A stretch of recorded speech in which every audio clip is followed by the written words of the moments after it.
Whether it's advice that you're following or just a simple mistake, there are a lot of 2015 Etsy era mistakes that people still practice today. What's up, everybody? Welcome back to my channel. My name is Dave. If you're new here, hit subscribe. I do new videos all the time on Etsy success. Shout out to everybody grabbing the free consultations in the description below and joining the six-figure seller course. So in today's video, I want to talk about 2015 Etsy advice that no longer works today, and whether people are following it or just doing it based on mistakes that they're making all on their own. There are a few things, so let's just jump right into it. The first one is stuffing your title all the way till the end, so much to the point that you are skipping spaces. Like if you have to smash two words together and not put a space in between them just to fit all these words, you are looking and stretching for way too many keywords in your title. You don't need to do that. I like to leave anywhere from 20 to 40 characters on the end. You can stuff it all the way till the end, but you don't need to stuff it all the way till the end to the point where you are skipping spaces just to fit it all in there. That's ridiculous. If you need to do that, that's not going to make or break the sales on your Etsy store. If you stuff it all the way in there, that is completely insane to do that. That's number one. Number two is repetition, repeating things like there's no tomorrow.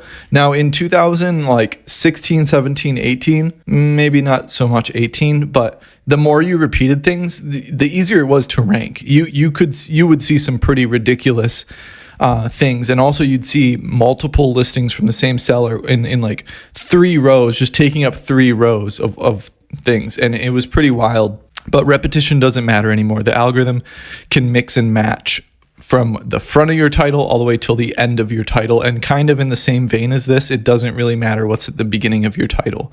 You'll see in your statistics, if you have, go to your best sellers right now or something that has been selling for a while, you'll see in your keyword stats that the algorithm can mix and match adjectives from the back of the title with nouns in the front of the title, and vice versa. It really doesn't matter. Now, obviously, you are going to have to repeat things, nouns especially. You're going to have to repeat things for a bracelet, for example, that you can only call it bracelet, jewelry, and gift. So you are going to have to repeat nouns, but what I'm talking about is repeating the same phrase. Like if you were to say men's jewelry twice in the title, you're absolutely wasting your time.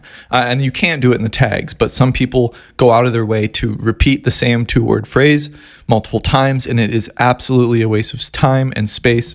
The algorithm will only see it one time. It knows you said it one time. It can remember. It remembers what you said. So don't worry about that. Number 3 is punctuation theories. Now, this used to be super prominent like years ago, where people thought that certain punctuation marks meant certain things to the algorithm. If you put a dash, it actually means that it minuses that from your title, and the algorithm no longer reads what's after the dash.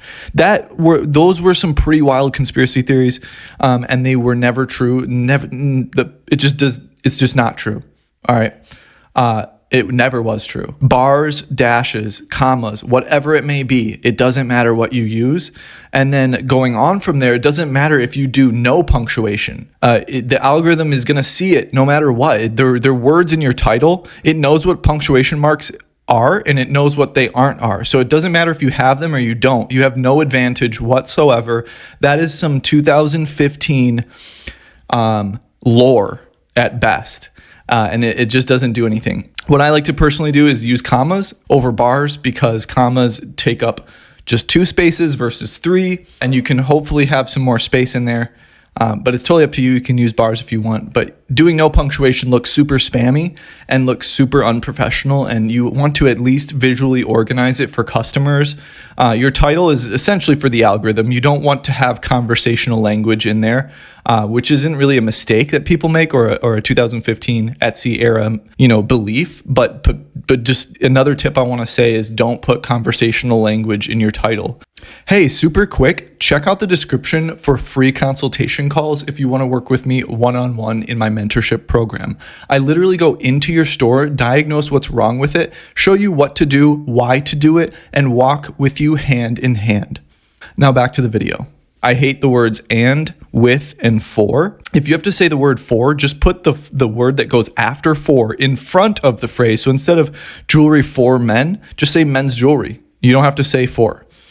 Just look at it like this. If you were to put all your titles, all the words in your title, and put it in a boiling pot and boil it down, what would it essentially come out to after the 3 nouns being jewelry, bracelet, and gift? What do you think the algorithm would actually look at and actually care about? Adjectives. Adjectives are what the algorithm really cares about and what it actually uses and what you can actually use to your advantage to tell the algorithm what the heck the product is. And going on from there, that's what points your Etsy ads in the right direction as well, not the nouns. The nouns are, it's in the category.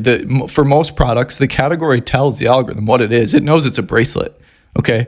You don't have to repeat bracelet 1,000 times. The adjectives are what matter, okay? Super important for adjectives. The last one really isn't a 2015 era mistake either, but just stop filling out random categories and occasions on your listing. If it's not a Christmas gift, or if it's not Christmas, don't put that on there. If it's not a wedding gift, don't put that on there. Stop spamming random occasions on your categories on your listing. It does nothing and it's stupid. Do not do that. It's not helping you. If anything, it's hurting you. I would have more evidence and more reasoning for you that it's hurting you more than it's helping you. So please don't do that. That's the last one I have for you. I hope you enjoyed today's video. Check out the link in the description if you want to work with me one-on-one. I have free consultation calls as well as courses, a free cheat sheet for ads in there. And I'll see you in the next video. Have a beautiful day.